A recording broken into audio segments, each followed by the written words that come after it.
الحمد للہ رب العالمین والصلاة والسلام علی سید الانبیاء والمرسلین اما بعد۔ آج جو ہم حدیث پڑھنے جا رہے ہیں اور جو باب ہے وہ ہے باب قیام لیلۃ القدر من الایمان۔ لیلۃ القدر کی رات کو قیام کرنا ایمان میں سے ہے، اور اس میں حدیث لے کر کے آئے ہیں رسول اللہ صلی اللہ علیہ وسلم نے فرمایا، ابو ہریرہ رضی اللہ عنہ اس کے راوی ہیں، من یقم لیلۃ القدر ایمانا واحتسابا غفر له ما تقدم من ذنبہ، کہ جو شخص ایمان اور ثواب کی نیت کے ارادے کے ساتھ اور آخرت کا اجر پانے کے لیے قیام کرے لیلۃ القدر کی رات میں، لیلۃ القدر میں، قدر کی رات میں، قدر والی رات میں آپ یوں کہہ لیں، تو غفر له ما تقدم من ذنبی، اس کے جو گزشتہ گناہ ہیں وہ معاف کر دیے جاتے ہیں۔ یہ حدیث جو ہے، اس حدیث کو اس کی تفصیل جو ہے وہ دوسری حدیث کے اندر بھی آئی ہے، جس میں آپ صلی اللہ علیہ وسلم کے بارے میں فرمایا کہ آپ جو لیلۃ القدر کی راتیں ہیں اس میں آپ جاگا کرتے تھے، اور وہ طاق راتیں تھیں آخری 10 دنوں میں، رمضان المبارک کے آخری 10 دنوں میں۔ لیلۃ القدر کے 2 معنی بیان کیے گئے ہیں۔ قدر کا ایک معنی ہے قدر و شرف، یعنی عزت اور قدر و منزلت والی رات، اور دوسرا معنی ہے تقدیر سے، فَإِنَّ الْأُمُورَ تُقَدَّرُ فِيهَا، کہ اس رات بہت سارے فیصلے تقدیر کے ہوتے ہیں، جہنم سے انسانوں کو آزاد کیا جاتا ہے، اور اللہ تعالی جنت میں اپنے بندوں کو داخل فرماتے ہیں۔ تو یہ دونوں معنی درست ہیں لیلۃ القدر کے حوالے سے، کہ اس کے اندر یہ دونوں معنی پائے جاتے ہیں۔ اس حدیث میں جو اس کا باب سے تعلق ہے وہ وہی ہے جو امام صاحب مسلسل کر رہے ہیں، کہ ایمان جو ہے وہ اعمال پر مبنی حقیقت ہے، اعمال پر قائم حقیقت ہے، اور اعمال سے خالی حقیقت نہیں ہے، اعمال پر ہی قائم ہے۔ اچھا، اس سے جو استدلال کیا ہے انہوں نے، وہ آپ صلی اللہ علیہ وسلم کے اس فرمان سے، ایمانا و احتسابا، ٹھیک ہے، تو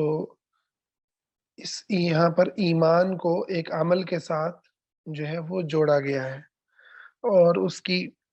فضیلت کو بیان کیا گیا ہے، اور یہاں سے یہ بھی پتہ چلا کہ انسان کو نیک عمل پر اجر تبھی ملتا ہے جب اس کی نیت اللہ کی رضامندی حاصل کرنا ہو۔ تو نیت کی بہت بڑی اہمیت ہے، اور وہ بنیادی حیثیت رکھتا ہے کہ انسان جب تک اللہ رب العزت کو راضی کرنے کی نیت نہ کرے تب تک اعمال اللہ کے ہاں جو ہے وہ عزت اور شرف نہیں پاتے، قبولیت نہیں پاتے۔ تو انسان جو بھی عمل کرے اس کے اندر ایمان اور احتساب، اللہ رب العزت کی رضامندی اور آخرت کی کامیابی، جنت کا حصول، اس کو جو ہے بار بار دہراتا رہے، بار بار اس کی یاد دہانی کرتا رہے، تو اس کا اجر کیا ہوگا؟ غفر له ما تقدم من ذنبی، اس کے پچھلے گناہ معاف کر دیے جائیں گے۔ اب پچھلے گناہ سے یہاں کیا مراد ہے؟ کیا اس سے مراد کبیرہ گناہ بھی ہیں؟ اب حدیث کے جو لفظ ہیں وہ تو مطلق ہیں کہ اس کے سارے گناہ معاف کر دیے جائیں گے، یعنی گناہ معاف کر دیے جائیں گے، تو اس میں کبیرہ اور صغیرہ محسوس ہوتا ہے کہ سب کے سب اس کے اندر داخل ہیں۔ لیکن اکثر اہل علم جو ہیں وہ اس طرح کی جو احادیث ہیں اس کو صغیرہ کے اوپر اس کا اطلاق کرتے ہیں، کبیرہ پہ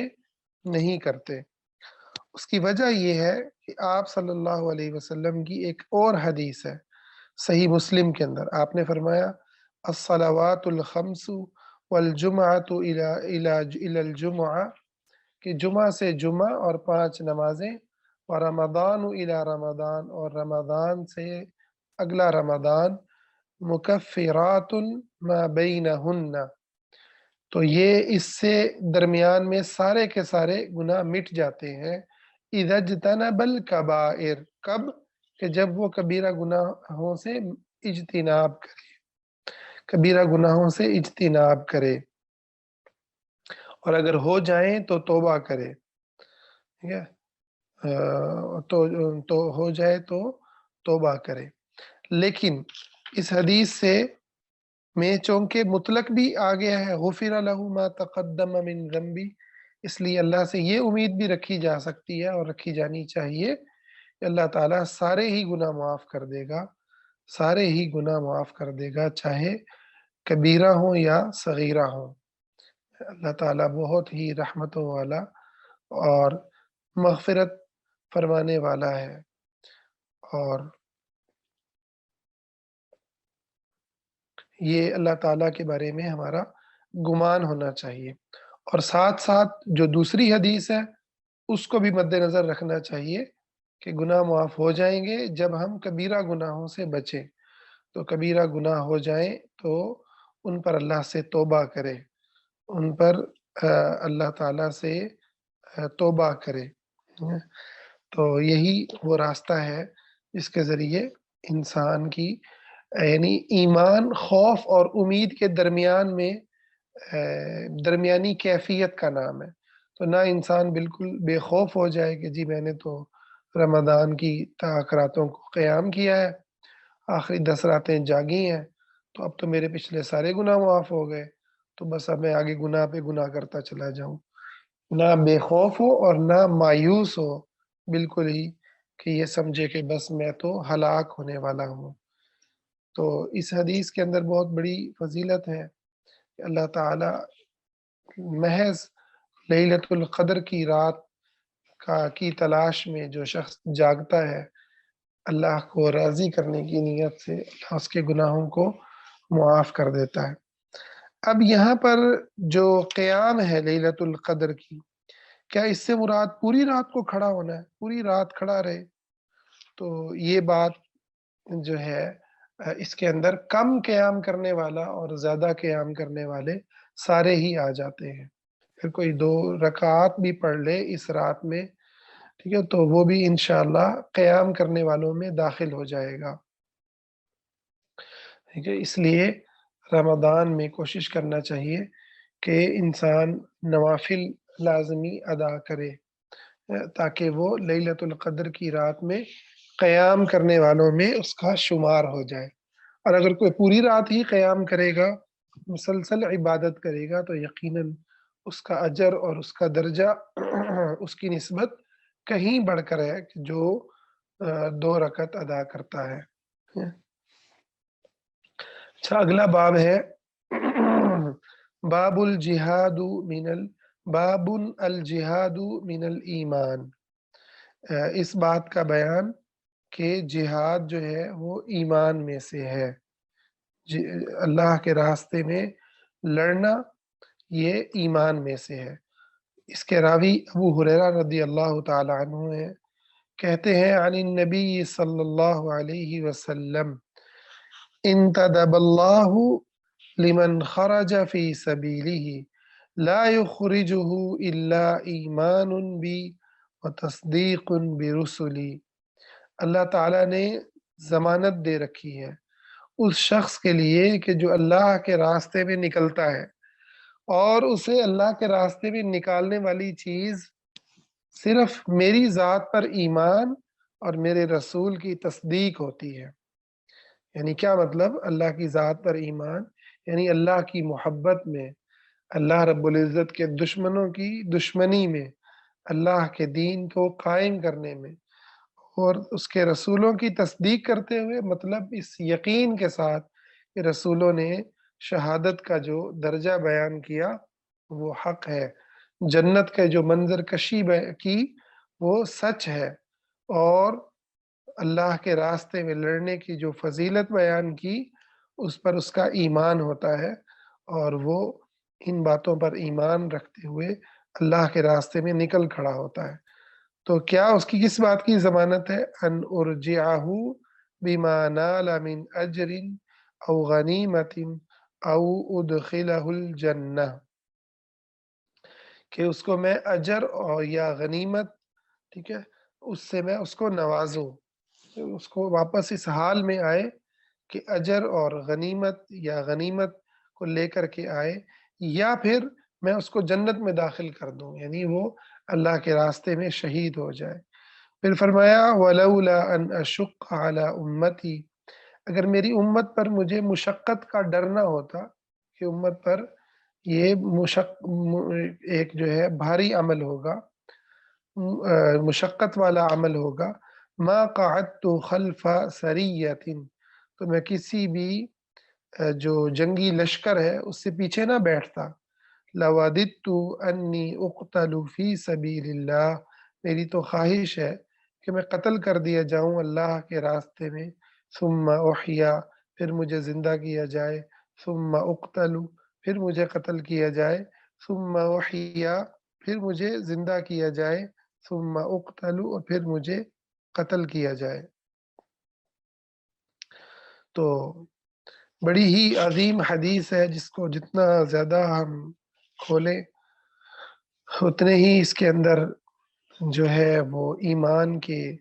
گہرے سبق جو ہیں اس کے اندر چھپے ہوئے ہیں۔ اچھا، اس کے اندر اب شرط لگائی ہے جو اللہ کے راستے میں نکلتا ہے، یعنی اللہ رب العزت کی ذات کو سامنے رکھتے ہوئے نکلتا ہے، اور اس کی سب سے بہترین تعریف خود نبی کریم صلی اللہ علیہ وسلم نے بخاری ہی کی ایک اور روایت میں بیان فرمائی۔ آپ نے فرمایا من قاتل لتکون کلمۃ اللہ ہی العلیٰ فہو فی سبیل اللہ، جو اس لیے قتال کرتا ہے کہ اللہ کے کلمے کو بلند کر دے، تو وہ اللہ کے راستے میں قتال کرنے والا ہے۔ اس لیے کہا کہ لا یخرجہ الا ایمان بی، اسے نہیں نکالتا مگر میری ذات پر ایمان، و تصدیق برسلی، اور میرے رسولوں کی تصدیق۔ اور اسی طرح سے یہاں پر کہا کہ اس کو میں واپس لاتا ہوں اجر کے ساتھ یا غنیمت کے ساتھ۔ تو یہ مطلب نہیں ہے کہ غنیمت کے ساتھ اجر نہیں ہوتا، لیکن بسا اوقات ایسا ہوتا ہے کہ صرف اس کو نیکی کا اجر ہی ملتا ہے، غنیمت نہیں ملتی۔ مثلا کافر جو ہے وہ اپنے مال کو لے کر بھاگ جاتے ہیں، ٹھیک ہے، اور مسلمانوں کے ساتھ جنگ کے اندر مسلمانوں کے ہاتھوں میں غنیمت نہیں آتی، تو اب وہ صرف اجر لے کر کے واپس آ رہا ہے۔ اور دوسری صورت کیا ہے کہ وہ غنیمت بھی لے کر کے آتا ہے، اور غنیمت میں پھر اجر بھی شامل ہے، اجر بھی اسی کے اندر ہی شامل ہے۔ اور تیسری صورت کیا ہے کہ میں اس کو جنت میں داخل کر دوں۔ اسی بات کو اللہ نے آل عمران میں بھی بیان کیا، وَلَا تَحْسَبَنَّ الَّذِينَ قُتِلُوا فِي سَبِيلِ اللَّهِ أَمْوَاتًا بَلْ أَحْيَاءٌ عِندَ رَبِّهِمْ يُرْزَقُونَ، کہ وہ گمان نہ کریں کہ جو لوگ اللہ کے راستے میں شہید کر دیے گئے، قتل کر دیے گئے، وہ مردہ ہیں، بلکہ وہ زندہ ہیں اور اللہ کے ہاں رزق دیے جاتے ہیں۔ اللہ تعالیٰ ان کو جنت میں داخل فرماتا ہے، اور ان کے حساب و کتاب سے جو ہے اللہ تعالیٰ ان کو ان میں سے جس کو چاہتا ہے حساب اور کتاب سے بھی ان کو جو ہے بلند کر دیتا ہے، اور شہید کا خون کا ایک قطرہ گرنے سے پہلے اس کے گناہ معاف کر دیے جاتے ہیں، سوائے قرض کے۔ قرض جو ہے وہ حقوق العباد سے متعلق ہے، تو اللہ تعالیٰ اس کو جنت میں داخل فرماتا ہے۔ اور آگے جو آپ صلی اللہ علیہ وسلم نے فرمایا کہ میری امت پر مشقت نہ ہوتی تو میں کسی بھی جو ہے جہادی غزوے سے پیچھے نہ بیٹھتا۔ اس سے یہ بھی نکلتا ہے کہ نبی صلی اللہ علیہ وسلم کے افعال، آپ کے جو اعمال ہیں ان کی امت کو اقتدا کرنی ہوگی، ورنہ تو اگر خالی آپ صلی اللہ علیہ وسلم کے حکم کو ہی ماننا ہوتا تو آپ یہ کیوں کہتے کہ بھئی میں نہ نکلوں، میں اس لیے نہیں نکل رہا کہ امت پر مشقت نہ ہو۔ اس کا مطلب ہے کہ امت پر آپ کے افعال کی اقتدا بھی ضروری ہے، چاہے وہ مستحب درجے میں ہو، چاہے وہ فرض کے درجے میں ہو، مگر امت کو آپ کے افعال کی، آپ کے اعمال کی اقتدا کرنی ہے۔ اور اس سے یہ بھی پتہ چلا کہ آپ صلی اللہ علیہ وسلم امت سے کس قدر محبت کرتے تھے، امت سے کس قدر محبت کرتے تھے کہ کہ آپ اعمال کو چھوڑ دیتے تھے اس خوف سے کہ یہ امت کے اوپر بھاری نہ پڑ جائے، امت کے اوپر مشکل نہ پڑ جائے۔ یہ آپ کی امت محمد صلی اللہ علیہ وسلم کی جو ہے کی محبت اور امت کے ساتھ آپ کی شفقت کی علامت ہے۔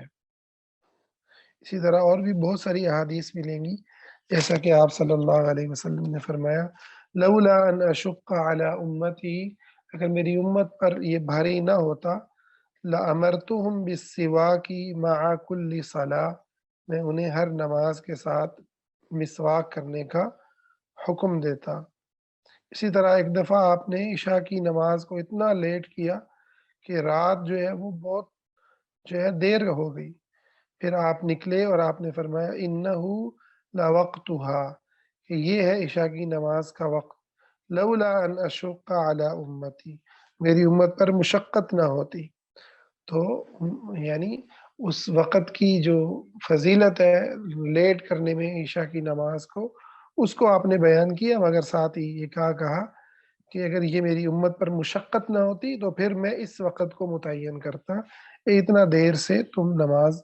پڑھو۔ اور اسی طرح آپ صلی اللہ علیہ وسلم نے یہ جو چاہت کا اظہار کیا کہ میری چاہت ہے میں قتل کیا جاؤں اللہ کے راستے میں، پھر زندہ کیا جاؤں، پھر قتل کیا جاؤں، تو کیا آپ کی یہ چاہت پوری ہوئی؟ تو امام زہری کہتے ہیں، جو کہ بہت بڑے امام ہیں حدیث کے، کہ آپ صلی اللہ علیہ وسلم جو ہیں آپ کی وفات شہادت ہی ہے، کیونکہ آپ نے وفات کے وقت بھی اس بات کو ذکر کیا تھا کہ مجھے وہ جو زہر ہے وہ کاٹ رہا ہے جو مجھے یہودیوں نے کھلایا تھا خیبر کے سال، فتح خیبر کے سال، تو آپ نے وہ بکری کھائی تھی جس کے اندر زہر تھا، اور اس سے جو ہے وہ آپ کی جو موت ہے وہ شہادت کی موت جو ہے وہ قرار پاتی ہے، اور اور آپ کی انبیاء کی موت تو شہداء کی موت سے کہیں زیادہ جو ہے افضل اور بلند اور اعلیٰ و اکمل ہے، اعلیٰ و اکمل ہے۔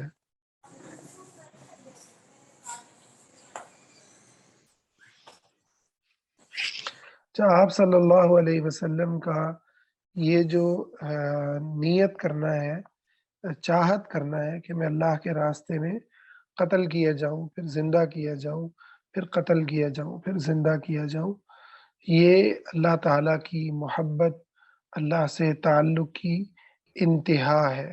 اللہ تعالیٰ سے تعلق کی انتہا ہے۔ تو اور اس کے اندر شہادت کا بھی بلند مقام اور درجے کا بیان ہے کہ یہ کتنی زبردست جو ہے اللہ تعالیٰ کی نعمت ہے، اور کیا ہی خوبصورت موت ہے۔ ایک چیز رہ گئی جس کو ہم ذکر کر دیں کہ یہاں سوال پیدا ہوتا ہے کہ ام، آپ جو شخص مال غنیمت لے کر کے آتا ہے تو کیا اس کو مکمل اجر ملے گا یا اس کے اجر میں کمی ہوگی؟ تو اس کے اندر علماء کہتے ہیں کہ اس کی نیت کے اوپر مبنی ہے۔ اگر تو اس کی نیت جو ہے وہ اجر کی تھی، ہے نا؟ تو پھر تو اس غنیمت ملنے کے باوجود اس کے اجر میں کوئی کمی نہیں ہوگی، اور اگر اس کی نیت ہی مال غنیمت لوٹنے کی تھی تو پھر یقیناً اس کے لیے جو ہے وہ اجر میں کمی ہوگی، اس کے لیے اجر کے اندر کمی ہوگی۔ تو یہ دو صورتیں ہیں جو دل کے حالات کے اوپر جو ہے مبنی ہیں۔ اگلی حدیث کو بھی ہم پڑھ لیتے ہیں کیونکہ یہ سب اعمال کا بیان ہے جو ایمان میں سے ہیں۔ اگلا باب ہے باب تطوع قیام رمضان من الایمان۔ رمضان کے اندر جو قیام کرنا ہے نفل نماز کا وہ ایمان میں سے ہے۔ اس کے راوی بھی ابو ہریرہ رضی اللہ تعالی عنہ ہیں۔ رسول اللہ صلی اللہ علیہ وسلم نے فرمایا من قام رمضان ایمانا و احتسابا غفر له ما تقدم من ذنبه، جو ایمان میں کھڑا ہوا، ایمان اور اجر کی نیت کے ساتھ اس کے پچھلے گناہ معاف کر دیے جائیں گے۔ اس کی وضاحت گزر چکی ہے۔ پچھلے گناہوں میں کبیرہ اور صغیرہ دونوں ہی بھی داخل ہیں، اور دوسری طرف صرف صغیرہ کو بھی دیکھنا چاہیے کہ صرف اس کے اندر صغیرہ ہی ہے، اور کبیرہ کے لیے توبہ جو ہے اس کا بار بار کیا جانا ضروری ہے، توبہ کیا جانا ضروری ہے۔ تو دونوں پہلو اس کے اندر موجود ہیں۔ اسی طرح اگلا جو باب ہے وہ رمضان کے روزوں سے متعلق ہے، اس پر بھی یہی بات کی گئی ہے۔ باب صوم رمضان احتسابا من الایمان۔ اس کے راوی بھی ابو ہریرہ ہی ہیں۔ کہتے ہیں قال قال رسول اللہ صلی اللہ علیہ وسلم من صام رمضان، جس نے روزہ رکھا رمضان کا، ایمانا و احتسابا، ایمان اور اجر کی نیت سے، غفر له ما تقدم من ذنبی، اس کے پچھلے گناہ جو ہے وہ معاف کر دیے جاتے ہیں۔ تو یہ ساری کی ساری جو نعمتیں ہیں یہ ہمیں کب ملیں گی؟ جب ہمارا اللہ رب العزت پر درست ایمان، اللہ سے اچھا گمان اور اللہ رب العزت سے تعلق ہوگا۔ ایسا تعلق کہ جس کے اندر شرک نہ ہو، جس میں اللہ کے سوا اوروں کو پکارا نہ جائے، ایسے معاملات میں کہ جو اللہ ہی کے ساتھ خاص ہیں، اللہ رب العزت کے دین کو معطل کر کے انسانوں کے قوانین کو نافذ نہ کیا جائے۔ گویا شرک کی جو بھی شکل ہے اس سے اجتناب ہو، تو پھر نماز بھی پڑھے گا تو اس کے لیے خوشخبری ہے، جہاد کرے گا تو خوشخبری ہے، روزہ رکھے گا تو خوشخبری ہے، تراویح پڑھے گا تو خوشخبری ہے۔ یہ ایک بہت بڑی خوشخبری ہے۔ اللہ رب العزت جو ہے ہمیں بھی اس خوشخبری کا مستحق فرمائے، اور ہمیں جو ہے صغیرہ اور کبیرہ گناہوں، خاص کر کے کبیرہ گناہوں سے بچنے کی توفیق عطا فرمائے، اور ہمیں شہادت کی موت نصیب فرمائے، آمین یا رب العالمین۔ اچھا، یہ سوال کیا کہ نبی علیہ الصلوۃ والسلام شہید ہیں اور شہید زندہ ہوتے ہیں، تو جو لوگ یہ کہتے ہیں نبی علیہ السلام زندہ ہے تو کیا وہ صحیح کہتے ہیں؟ دیکھیں، اگر کہنے والا اس کا مطلب وہی ہے جو قرآن میں آیا ہے، بل احیاء عند ربهم یرزقون، وہ اللہ کے ہاں زندہ ہیں اور ان کو رزق دیا جاتا ہے، عند ربهم، اللہ کے ہاں زندہ ہے۔ ٹھیک ہے، اور شہید کی بیوی بھی بیوہ ہوتی ہے، اس کے بچے بھی یتیم ہوتے ہیں، اس کا مال بھی تقسیم ہوتا ہے، ٹھیک ہے، اور دنیا کے اعتبار سے وہ دنیا سے چلا گیا، وفات پا گیا، اس کی موت واقع ہو گئی، اس کو دفنایا جاتا ہے۔ ٹھیک ہے، اس لیے جو لوگ شہید کو اگر تو زندہ اس معنوں میں مانتے ہیں جو قرآن نے کہا ہے پھر تو کوئی حرج نہیں۔ اگر وہ دنیاوی معنوں میں مانتے ہیں کہ شہید زندہ ہیں اور آ رہے ہیں جا رہے ہیں، اور ان سے مدد مانگنا اور پھر اگلے کام شروع کر دیتے ہیں شرک اور بدعات کے، تو یقیناً یہ مفہوم باطل ہے، یہ مفہوم غلط ہے۔ شہداء زندہ ہیں، ان کی روحیں جو ہے عرش سے لٹکے ہوئے پنجروں کے اندر ہیں، سبز رنگ کے ان کے پرندوں کے اندر ان کی روحیں ہیں، اور وہ جنت میں جہاں چاہتے ہیں کھاتے پھرتے ہیں، اللہ کی حمد و ثنا بیان کرتے ہیں۔ تو یہ یقیناً یہ والی جو شہادت ہے اس کو زندگی اس لیے کہا گیا کہ شہادت کو اللہ رب العزت نے خاص کر کے زندگی کا، ورنہ ہر مرنے والا زندہ ہی ہوتا ہے، یا تو عذاب میں ہوگا یا نعمت میں ہوگا، تو وہ زندہ ہے تو اس کو عذاب ہو رہا ہے نا۔ لیکن وہ زندگی کون سی ہے؟ برزخی زندگی، ٹھیک ہے، برزخی زندگی جس کا ہمیں شعور نہیں ہوتا، حتیٰ کہ کافر بھی زندہ ہوتا ہے مگر وہ تکلیف میں مبتلا ہوتا ہے۔ اللہ ہمیں بری موت سے محفوظ فرمائے اور شہادت کی موت نصیب فرمائے۔ وما علینا الا البلاغ۔